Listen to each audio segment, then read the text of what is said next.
Good afternoon, everybody, and thank you for joining Courier and 314 Action's timely discussion on MAHA, the MAHA agenda, and Trump and RFK's healthcare policies and how they're impacting all of us negatively, especially as we're approaching the midterms. If you're not familiar with Courier, it's one of the fastest growing local news networks online across the country, has 9 million online subscribers, and a network of soon to be 20 state newsrooms, again, across the country. It's rapidly expanding. And I have had a really unique opportunity to work with the Courier team just over the last year on a lot of its healthcare programming. And I've seen it firsthand. They do really, really important work. And they're active across multiple domains, not just healthcare, but really every single issue, breaking news, politics, geopolitics, especially this moment that we're living in, and of course, healthcare. They are really at the leading edge. So look into Courier, look into 314 Action, especially after this panel. And what panel, we have quite the panel in store for all of you here on MAHA and the midterms, which I'm excited to really dive into. First, I want to introduce myself. My name is Dr. Vin Gupta. I'm a pulmonologist, and I see patients actively here in the Pacific Northwest. I come from a military background and have been involved in a lot of our healthcare policy debates for many, many years now. And what we're seeing basically in the clinic and hospitals across the country is emblematic of these broader discussions that I know our panelists, a very distinguished group of panelists, are going to be talking to all of us today about. But these interactions with patients, the stressors that patients and families are experiencing literally every single day, it's getting worse, especially over the last year. It's getting a lot worse when it comes to affordability of healthcare services, whether somebody can get a basic preventive screen for cancer, whether somebody can afford the next novel chemotherapeutic agent for their cancer. All these are challenges that we're seeing more and more across the country. We've lost 24 million people have lost affordable healthcare insurance because the subsidies expired for an affordable health insurance option at the beginning of the year through the Affordable Care Act exchanges. So we're seeing many millions of people now a lot more vulnerable than they were just a year ago. We're seeing, frankly, far more in the way of insults to the environment and the impacts it's having on our health through the EPA and the gutting of the EPA. We're obviously seeing significant impacts to basic science research and the NIH, which will have generational impacts. You know, I say this as a physician, we rely on the NIH and the scientists that are employed by the NIH to do work that requires years of guaranteed funding to ensure that we have new therapeutics, new antibiotics, new chemotherapeutic agents for cancer 10 to 15 to 20 years down the road. Those investments happen today so that we have the tools that we need for our patients in the next decade to 20 years from now. That stuff happens now. And we're losing scientists because they're seeing what's happening with funding. We're losing great talent because a lot of people are getting their PhDs now, not in the United States, they're going elsewhere. And so we're going to be diving into a lot of these issues with a phenomenal panel. We're going to be starting out with Hank Green, who I'm going to be bringing in just a moment. But really the purpose here is to begin a critical conversation. We're into the beginning of 2026. Healthcare is being attacked from all fronts. It doesn't feel like we have a lot that is optimistic or hopeful when we think about just the broader concepts of healthcare and a lot of the policy debates that we're having today. But the point here is hopefully to give you clear advocacy, talking points and ideas to motivate local engagement in your communities, to hopefully make sure that we're talking with a unified voice on issues that matter. And so that's the point of this conversation. But I want to start out. The way we're going to do this is the first 20 minutes are going to be me and Hank Green, who many of you know, leading science communicator here in the United States. We're going to be going back and forth. Hank's going to be giving us his perspectives on a lot of what we just talked about. And then we're going to be bringing in additional panelists for the bottom half of this panel. It's going to be about an hour long. And I'm really glad that you're here joining us for this important discussion. And so without further ado, I'd like to bring in Hank. Hank Green started making YouTube videos in 2007 with his brother, John. Now he's a go-to internet science guy, having produced and hosted literally thousands of videos and podcasts all across the internet. Hank is also the #1 New York Times bestselling author of the science fiction novel, quote, an absolutely remarkable thing, and also A Beautifully Foolish Endeavor. He co-founded Complexity, which produces SciShow, a crash course, and nearly a dozen other educational YouTube channels. His love of the online community prompted both Hank and John to co-found other endeavors, including VidCon, DFTBA.com, and the Project for Awesome. Hank, thanks so much for being here. Got any of that wrong, let me know. I think we're about to bring in Hank, but Hank, did I get any of that wrong? No, you got all of it right. Good job. Thanks for going through the whole thing. I don't know. I apologize for sending you so many words to say. No, it's great. I mean, obviously, Hank, your work speaks for itself, and many of us already know it, and all the impact you're already having. But I am curious, you've been there for the origins of science communication on the internet. You've been likened to Bill Nye in that respect. And I'm wondering, what are some of the tactics that you're finding are most effective in fighting back, or in really addressing this flood of falsehoods when it comes to basic health and medical information? What do you find actually bridges the gap and works versus just contributes more to the noise? I mean, I think that I should give us all some grace and say that it's hard. It's a very difficult information environment.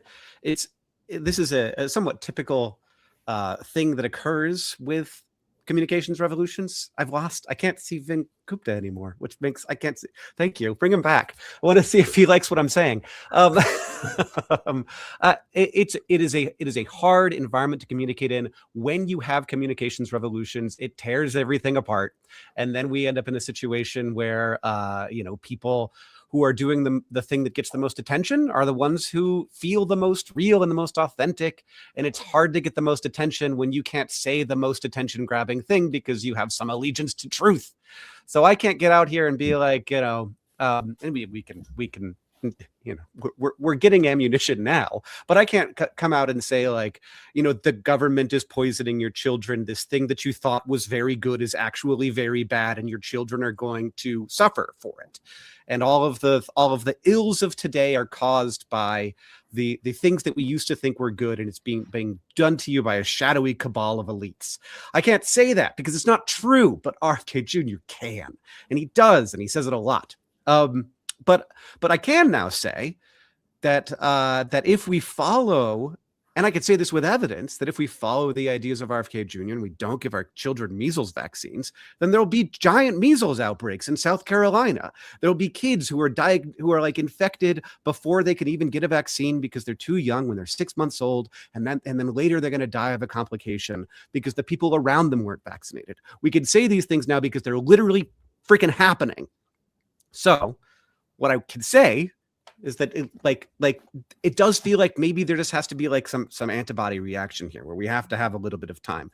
But then above and beyond that, I can tell you what doesn't work, which is just being mean and like fighting about it. And like, of course, that's the thing that is like most rewarded by the systems, and it's the thing that is most exciting and engaging to actually do. And nobody gets rewarded for having like complicated, nuanced, careful, thoughtful discussions, except in the doctor's office. That's where those conversations happen. And like, thank you to all the doctors for having those conversations where you listen to your patients, you hear their concerns, you give them like face to face, you give them that time, you ask them where they get their information, you talk about where you get your information from.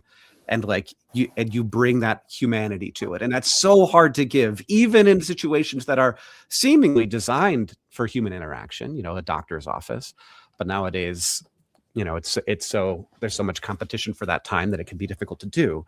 But that's like the place where I see it being done the most well. I go to my mother-in-law's oncology appointments with her, and I see the way her doctor talks to her, the way that he asks where she gets her information, the way that he like leads her through her treatment plans. And I just feel like that's like where it's being done the best. And that's what gives me a lot of like hope, like just like seeing it in the real world. You touched on a lot there, and I want to make sure we get to get to all of it. Well, because I know that you've been a patient and you're willing to talk about that experience. So I want to get there in a second. Yeah. Recently the Annenberg Center at the University of Pennsylvania, I think about a week ago, published survey findings sampling 1,600 adults across the U.S., fairly representative sample, and asked them who they trusted when it came to just basic health information, sort of an overdue survey. Yeah. And it mirrored exactly what you said, which is about 86% said they were very confident or somewhat confident of the information they got from their own medical provider. Right. All the way down the list, at the very bottom was our current health secretary, RFK Jr., at like about 40%. So almost double the increased amount of confidence in one's own medical provider. Still an astonishingly high number. Still a high number. Yeah, that's what I thought too. I'm wondering how we reconcile that fact with, say, the current nominee for Surgeon General, Casey Means, MD by training, has the letters behind her name, not a practicing physician, is not having those conversations that you just mentioned.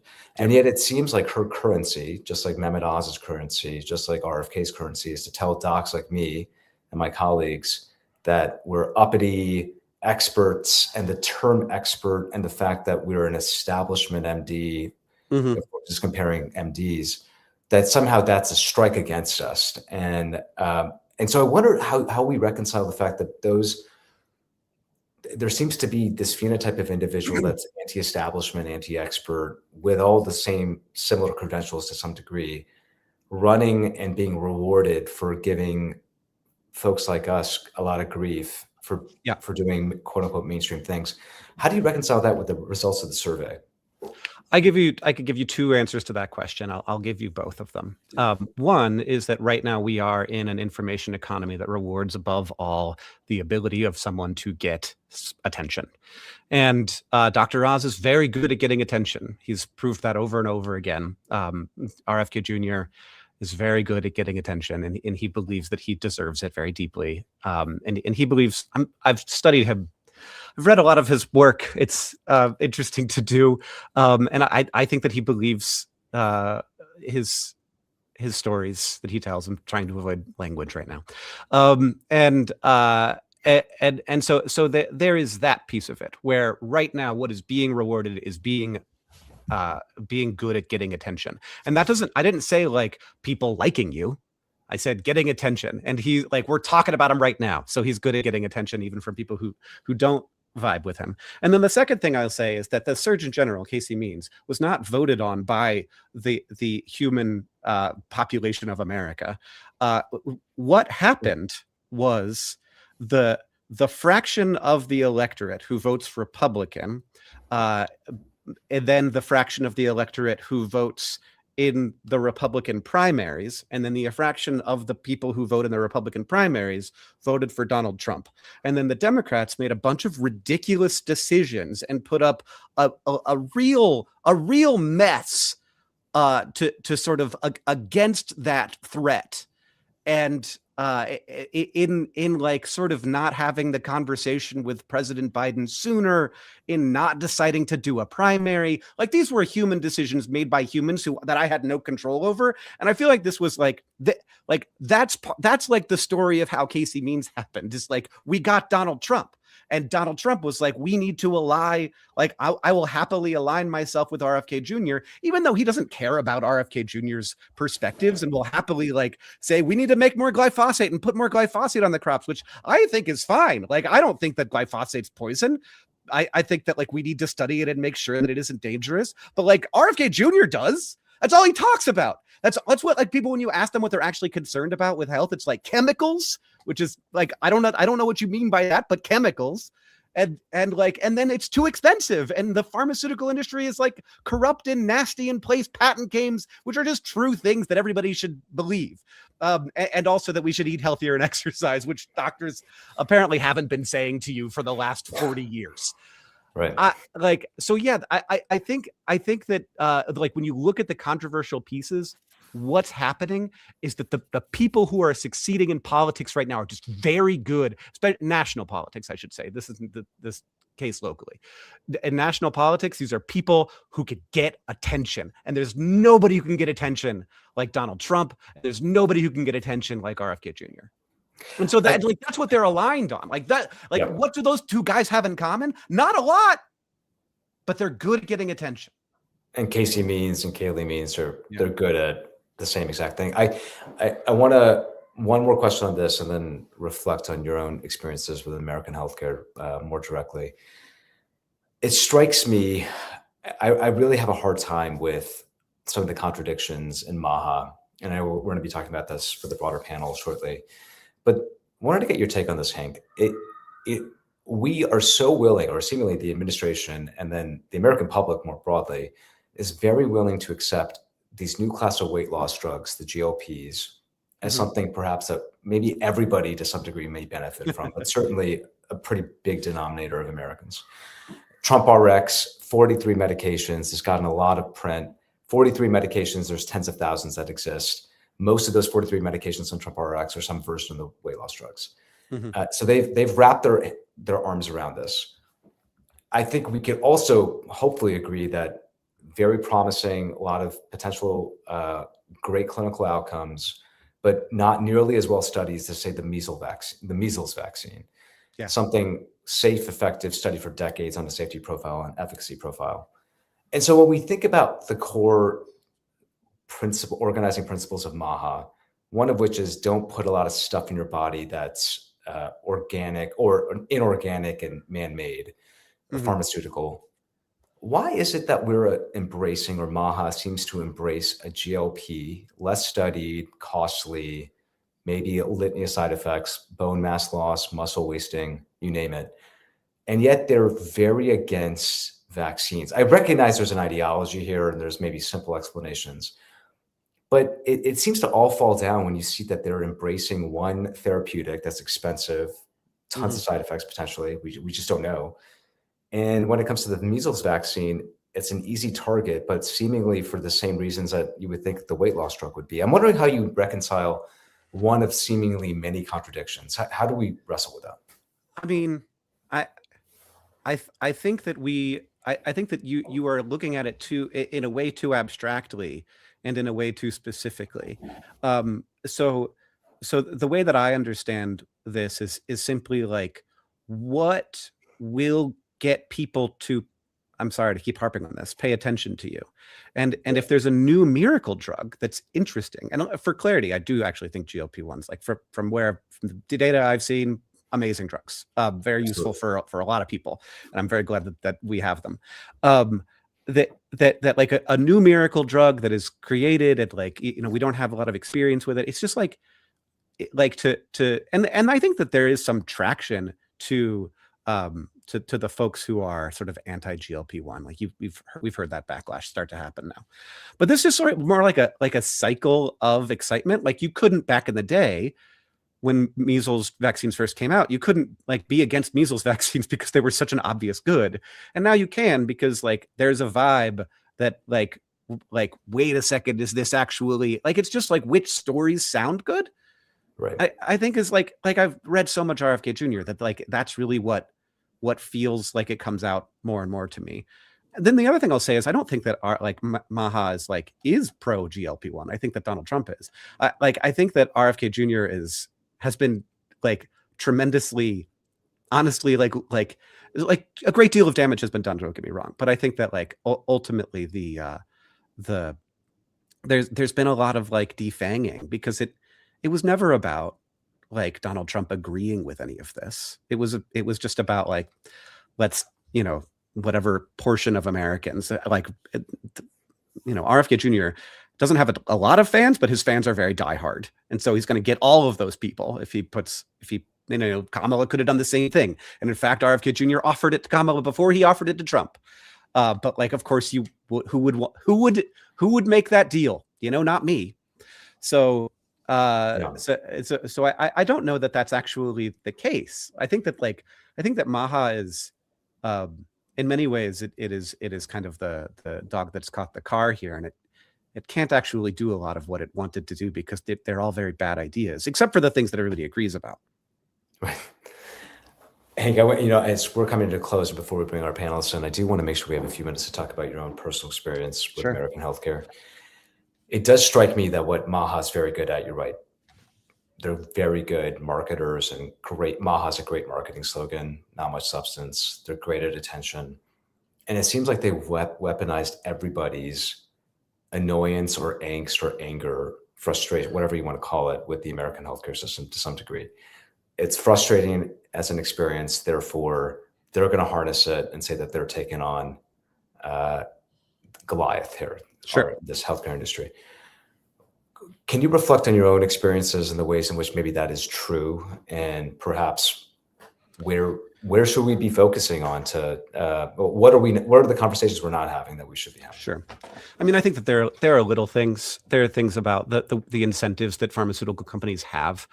They in cancer, you'll start to look into cancer research, and there's a lot more incentives to make a slightly different version of the same drug than there is to actually develop something that's new or goes after a new target, or for a bunch of different reasons, the greatest of which the chances of failure are much higher, and that it's expensive. So and this is part of why the NIH is so important. Is we fund these things before in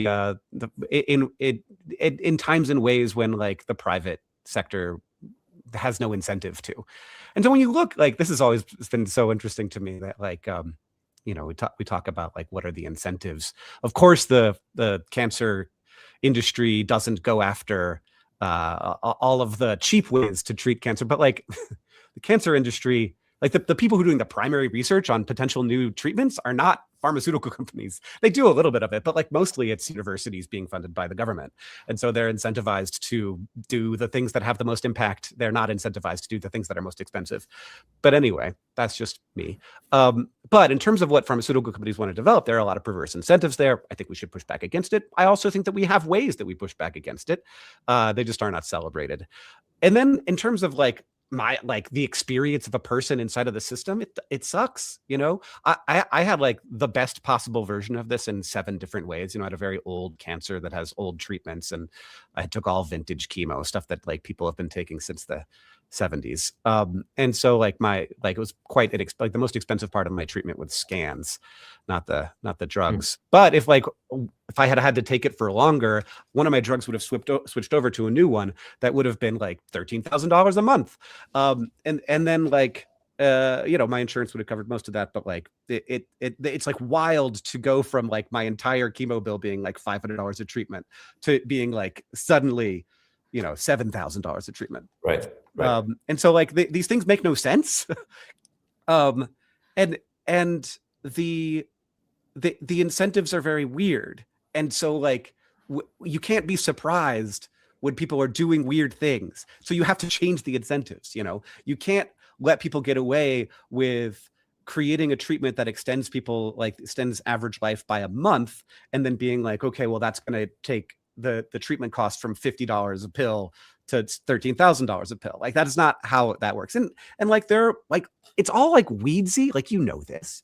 It's all a bunch of little incentives, little changes, and maybe the bureaucracy has been built up too much that now it does need a little bit of we need to weed whack this and rethink it in a really big way. Maybe RFK Jr. is right about that. I don't think that he's the right guy to do it. Maybe you are. I think that I do think that somebody needs to get in there and make some enemies. That's how I feel. You're not going to be able to do this without making enemies, because a bunch of people are making a bunch of money. And that's not just the insurance companies. Doctors in America make more than they do in any other country. Nurses in America make more than, not depending on the kind of nurse, make more than why did we choose anesthesiologists to be the one who makes $1 million a year? I don't get that. Do you get that? Why? Vin Gupta, why did we choose anesthesiologists to be the ones who make $1 million a year? Well, I also don't know the answer to that. I will say, and then I want to bring in, I want to continue to ask you to Hank. Yeah. What I want to say is we're going to have to do that with the full panel. I do want to quickly react. for our audience, at least, I'm a pulmonologist, and inhalers for some of the most common disease conditions in humanity, asthma, COPD, Mhm. cost a lot of money. And Mm. we've had generic versions of inhalers for many, many decades. And they don't have a lot of market traction, in part because pharmaceutical companies can add a small ingredient to an existing inhaler and keep it branded through Yeah. a patent. That feels so easy to fix. So easy to fix, these patent thickets, and it just creates all these perverse incentives, to your point, Yeah. for companies to continue to do that. And we should eliminate those loopholes. But I want to make sure that we have our full panel join us. We're at the top of the hour. I will say to the Courier folks, since we started a little late, that's why I'm taking little liberties here Sure. with Hank. But I do want to bring in Dr. Mary Trump, U.S. Representative Lauren Underwood, and Shaughnessy Naughton, 314 Action President, to the discussion. I'm going to interview everybody with their honor and introduce them. Dr. Mary Trump. I'm big fans of everybody that's about to join as well. I love all your work. Dr. Mary Trump. Mary, great to see you. Dr. Mary Trump is an American psychologist and author of 3 books, including the international bestseller Too Much and Never Enough: How My Family Created the World's Most Dangerous Man, and 2 other New York Times bestsellers. Dr. Trump holds a PhD in clinical psychology and a master's degree in English and comparative literature from Columbia University. I'm going to do away with honorifics when we're having the actual conversation, but I do want to make sure I'm using them for the introduction. U.S. Representative Lauren Underwood. Representative Underwood, gigantic fan of yours as well. Member of Congress, a registered nurse. Congresswoman Underwood is also a public health expert serving in her 4th term representing Illinois' 14th congressional district. She made access to high quality, affordable healthcare her signature issue in Congress. You have a ton of fans in the medical community, so thank you for doing that. And she is currently serving in the House Democratic leadership as the co-chair of the Democratic Policy and Communications Committee. And last but not least, Shaughnessy Naughton, 314 Action President. Shaughnessy, you've done an amazing job with 314 Action. Thank you. Shaughnessy, president and founder of 314 Action, the largest national organization working to recruit, train, and elect scientists at all levels of government. She's a former chemist and drug researcher. So Shaughnessy, maybe you can help correct what we're talking about. Shaughnessy launched 314 Action a decade ago following her run for Congress to recruit STEM candidates and give them the tools and resources to win. For any STEM candidate out there, 314 Action's endorsement is incredibly meaningful. I've seen it directly with some friends of mine. So Shaughnessy, thank you for both being here and also helping to underwrite, support this event today. I know we have limited time, so I'm just going to get us all started here. I want to start, Mary, with you. Sort of building off the conversation Hank and I were just having. I've been wondering about this question. I think a lot of us probably have been wondering about the same thing. And so coming directly to you, could you speak to the relationship between RFK and the president, and whether it's based on political expediency, or is it this shared belief in pseudoscience or just alternative facts? And I say that because the president's talked about aspirin and how he wants to have thin blood, any number of things we can go into, which I won't rabbit hole. RFK obviously has been plus oneing a lot of these statements and policies. I'm curious, is this a shared belief system or is it just political expediency playing out? I think it's really important to remember. Well, first I want to say it's such an honor to be with you guys. I can't even believe I'm with you. It's really important to remember that every single relationship Donald has is transactional. He has no belief system whatsoever. His primary and perhaps only belief is that, and he's trying to convince himself of this constantly, is that he's the greatest, the best, the most amazing, the smartest. He knows more than the generals. He knows more than the doctors. And people like Robert Kennedy have figured out that the easiest way to get what they want is to make Donald believe that they can do something for him. So I think it's a mistake to give Donald any credit for understanding anything or having any beliefs, because that almost gives them the benefit of the doubt. And I think the problem we're facing right now is that because he is so easily manipulable, people as unfit and psychiatrically disordered as Kennedy can be in a position of real power to have massive deleterious effects on Americans' health, both physical and psychological. That's so well said, and sort of tracked, Mary, with what at least I personally felt. Thank you. Lauren, I want to come to you. You know, it seems like what's frustrating about MAHA, and Hank was talking about this earlier, you're obviously living it and are in Congress, I'm sure feeling this as well. It seems like for every statement that I would expect the health secretary to be against, or policy, say the gutting of EPA and what it means for our air and water, NIH-related cuts, you name it. It feels like there's a SNAP cuts and healthy nutrition, just the focus on nutrition and medical education, and yet at the same time, we're going to defund SNAP. It doesn't make sense.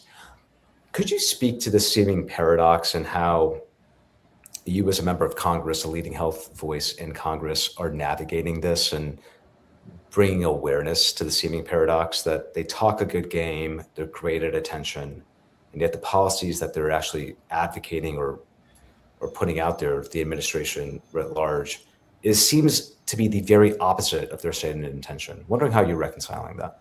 Sure. Well, I think the first thing to remember, number one, is that they lie. They lie all the time. They lie really readily and easily. It doesn't feel like a lie to them probably anymore. And they are happy to advance whatever can help enrich themselves, can amass more power for themselves, more fame and more attention. Okay, so that's number one. I don't think we have to go deep into the psychology of this to just call a spade. And, you know, Robert Kennedy's a liar, Mehmet Oz is a liar, you know, they just are not credible voices in healthcare. Okay, second thing I want us to remember is the MAHA movement, MAHA moms, Make America Healthy Again, this like fake seed oil thing and all of that stuff. And the people who truly believe some of the nutrition claims are very different than the MAHA politics and the MAHA agenda that sometimes they try to move legislatively or administratively through regulations out of the department. And so I think of like the MAHA moms brought Robert Kennedy to the conversation, but he's not running for anything. And so they have really taken actions to alienate those folks, to break the promises that they made. They are no longer focusing on the core tenets of that Make America Healthy Again platform in order to continue to, one, please Donald Trump, and then two, advance their policy agenda. And so I think in the context of this discussion, right, we're in the business of winning elections. Because the way that we stop Donald Trump in this chaos is to win in the midterms in November 2026. That's how we are successful. And I would just encourage us to think of these folks who really care about nutrition, who care about food additives, who, you know, may have some questions about where their medicines come from, to think of them as listening. And it's up to us to extend that hand to them and talk to them about those issues that are most important to them, people that we would call a MAHA voter, right? They're not partisans. They really aren't. And they're up for grabs in these midterms elections.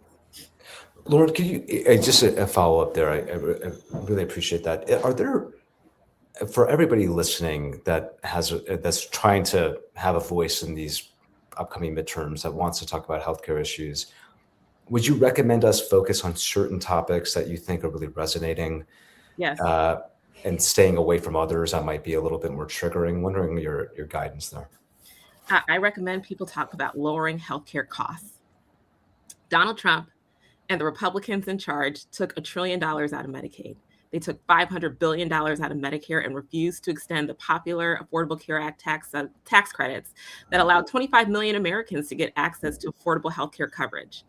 And there's a real values misalignment when one party is in the business of raising costs and taking away care, and the other party is trying to lower costs, get rid of disparities, and expand access to care.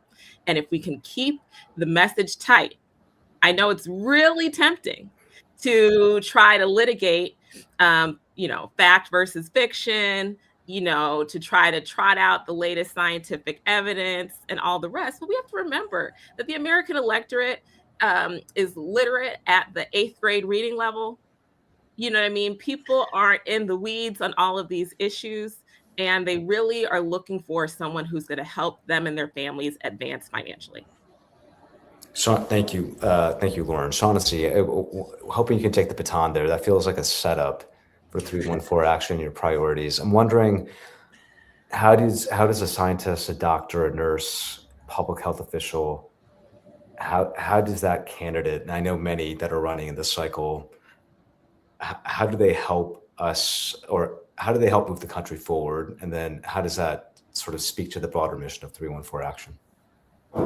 Yeah, well, I think Congresswoman Underwood just set a nice template for other science candidates to follow, is to call them out on their lies and to focus on the things that really matter to Americans. And that is the price and access to healthcare.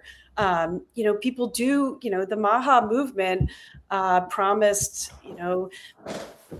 better nutrition and greater access to healthcare, allowing SNAP to cover healthy food for children. They did none of those things. Instead, they gave us weird Kid Rock videos and glyphosate exemptions from liability, when it's something that RFK Jr. has spent his career suing the manufacturers of glyphosate and enriching himself off of, accusations that it caused cancer. So I think there's been a real betrayal of the MAHA movement. And I would say the broader coalition that helped to elect Donald Trump in the 2024 election, they've spent the last year firing those constituencies, whether it's the Joe Rogan listener that voted for Donald Trump to stop endless wars, or the MAHA mom who wanted better food for their children. And so we need to, focus on that. The destruction they've done to the confidence in the vaccine schedule for children has been really devastating for parents. I mean, that don't know if their children are going to school with kids that haven't been vaccinated for things like measles. And you're seeing that play out in places like South Carolina, where we are having outbreaks and children are getting sick. And this is more than just a rash and a fever. There can be lifetime and fatal effects from measles. And so I think we need to really focus on what the failures of this administration have been, and the failures of the Republican Congress to actually provide any accountability, including by confirming RFK Jr. as the health secretary, and now, even flirting with the idea of confirming Dr. Means to the Surgeon General, when she wouldn't even qualify for the health services to work for the Surgeon General. I'm glad you brought that up, because Mary, I wanted to come to you about this concept of optics and central casting that it seems like the president has always had a keen eye for when it comes to picking his people. I only say this as an observer, but could you speak to what seems like isn't in his? I know this might be too rational of a question, but it feels like he's very into optics in something like healthcare that is such a. It seems like optics has become a litmus test for people that are healthcare leaders. Do you look healthy? Are you healthy? Therefore, should you be giving me advice? Sort of the Rogan template for who he listens to or not, or who he doesn't listen to. It is, do you work out and do you look healthy? It doesn't feel like the president's following his own template on optics and the people he's surrounding himself by. And I'm wondering if you could speak to that, because it doesn't make sense, but based on kind of his view of the world, but maybe I have it wrong. Well, it makes sense if you recognize that he's delusional, which he is. And I don't say that lightly. So if he has to convince himself on some very deep level that he's always right about everything and he knows more than everybody, he is going to make choices, again, that benefit him personally. He does not care about the greater good. He does not care about other human beings. And to Representative Underwood's point earlier, the advantage they have is that they are willing to lie and we're not. But what I'm hoping will finally start to happen is that they're going to be able to stop getting away with the lying when we get to the point where the lies are contradicted by people's lived experiences. It's one thing to lie about the efficacy of a safe, readily available vaccine if in the abstract you have never had anybody you love get very ill with measles, for example. It's a completely different issue when people start getting sick, people start dying unnecessarily because of the lies they're being told by the people in power, who have a vast sway over many Americans because of how information is siloed. But I think we're getting to that point in terms of the war in Iran, in terms of the economy, in terms of Americans' health, where people are seeing that it can't possibly be true because they're getting sicker, they're getting poorer, and they no longer have access to the kind of healthcare that is going to keep them healthy at the most basic level. Lauren, Representative Underwood, I'm going to switch between honorifics, I guess, because I feel bad. Don't worry about it. Using them. I want you to just pick up from where Mary left off. And you're a nurse by training. You're talking about simple messaging to cut through the noise. Can you speak to? I want to take maternal mortality as maybe a frame here. We have one of the highest rates of maternal mortality in the developed world, especially given the fact that we pour so much resources per capita into healthcare. Could you take a concept like that? I know you're focused on many issues in health in American healthcare, health equity being one of them. What's driving that? And what are you working on to address it? And how do we message on that in a way that actually can help people realize, well, gosh, there's one party that's focused on solutions. The other is focused on sort of pulling the rug over our eyes. Sure. Well, I work a lot on ending preventable maternal death in this country because the United States leads the industrialized world in maternal mortality. Black Americans are more likely to die. We're 3 to 4 times more likely to die than our white counterparts. And one of my good girlfriends that I went to graduate school with died 3 weeks after delivering her first child, a beautiful baby girl, in 2017. Now, my friend, her name was Dr. Shalon Irving. She was working at CDC on health disparities projects. And I remember going to her funeral where the director of the CDC stood up and spoke and was like, I don't know how this could happen. And I was like, what? We know exactly how this can happen because it's been happening for decades, this disparity in this country. And, 80% of maternal deaths in the United States are preventable. Now, what we have seen is in the last several years, there's been 3 kind of catalyzing events: COVID, and what happened during the pandemic, systematically denying pregnant and postpartum people access to the vaccine and treatments, the Dobbs decision. Right, those states that have enacted partial or total abortion bans have seen their maternal death rates increase, and also severe complications. That's what we call morbidity, severe, and then maternal mortality. And then obviously these Medicaid cuts that are looming would be this third blow to maternal mortality in our country. So I co-founded the Black Maternal Health Caucus, and we have written a comprehensive bill called the Momnibus.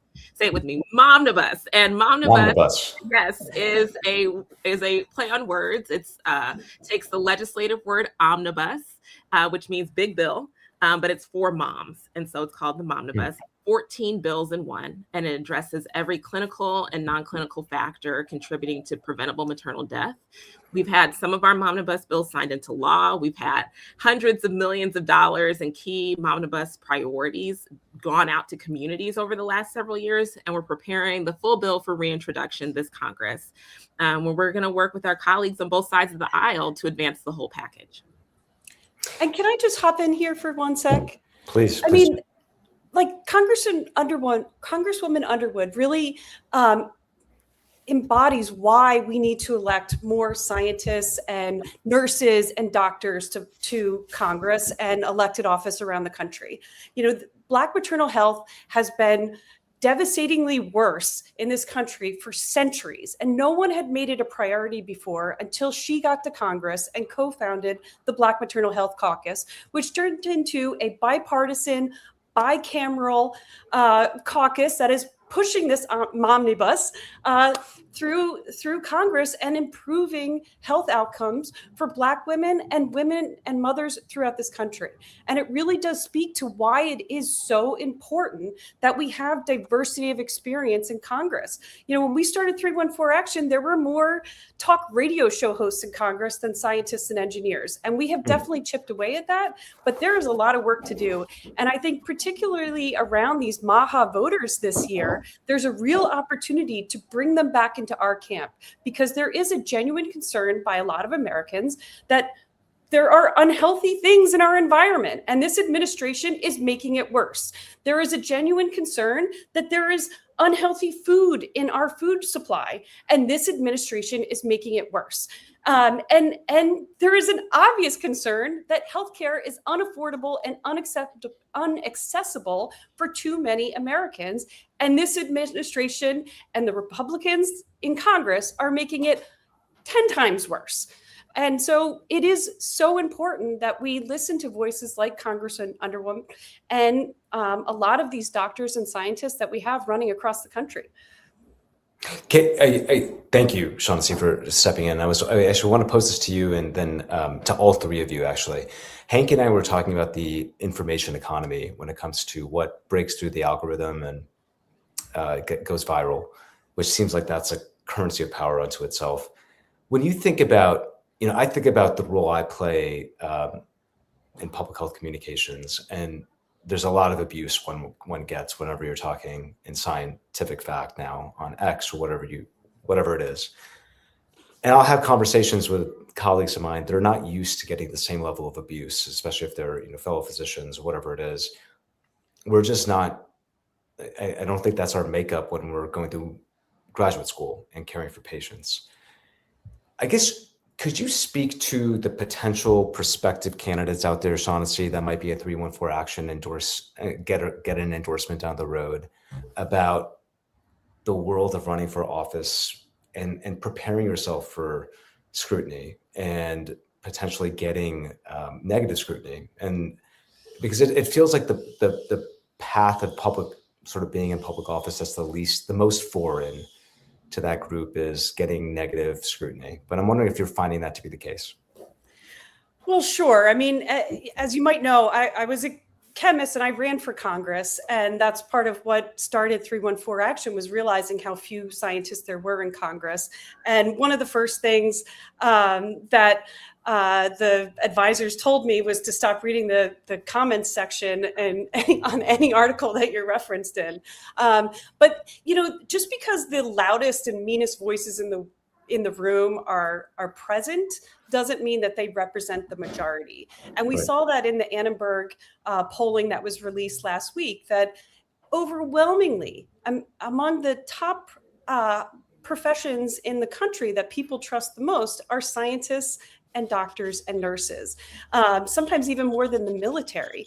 And and I think it really speaks to the moment and the challenge that we have with this perpetual liar in this, leading this country, and a lot of the cabinet secretaries, is that people really are looking for truth tellers.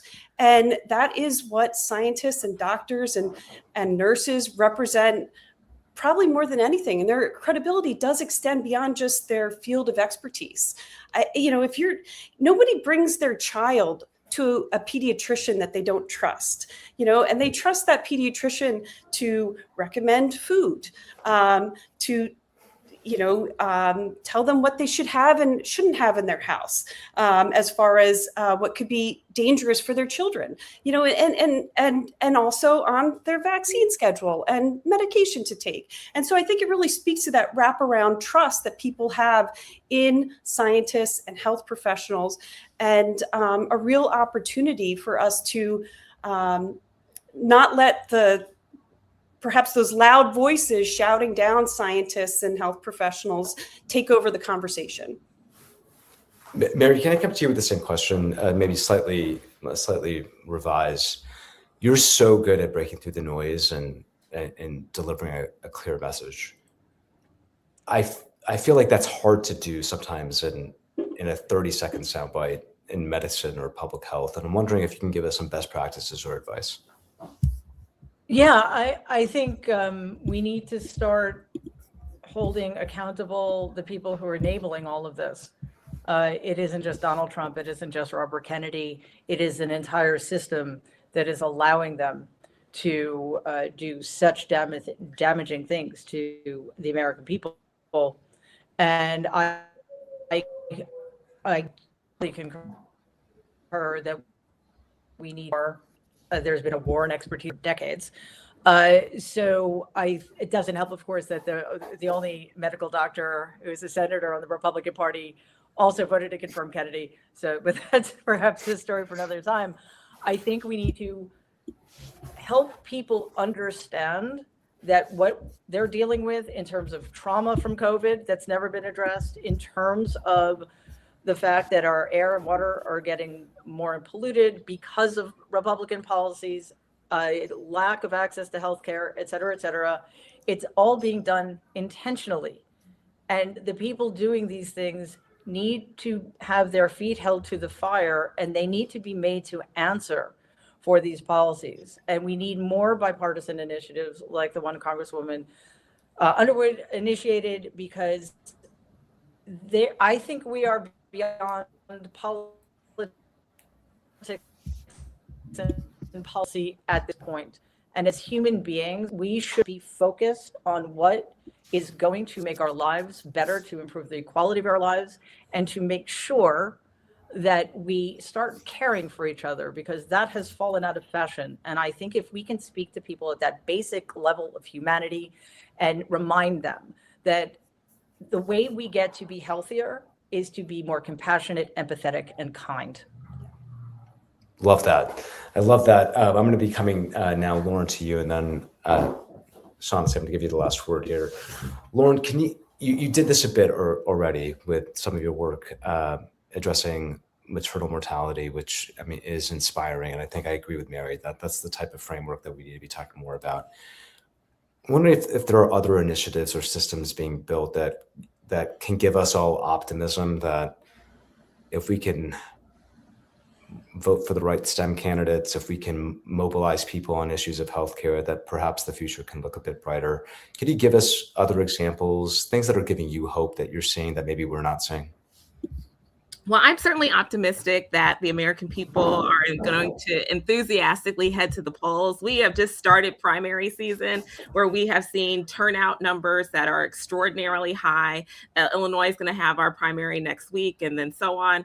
And that's a big source of hope and encouragement for me, not just with the 314 action endorsed candidates, but just across the board. People running for state legislature and county board, people running for a judge, people who have stepped forward, ordinary Americans, people like me who are nurses, but of other backgrounds and professions, and said, like, we have to lead in this moment and meet the urgency of the moment to save our democracy. I also think in terms of legislative initiatives, as we can be really focused on addressing this affordability issue, I think about affordability as an umbrella.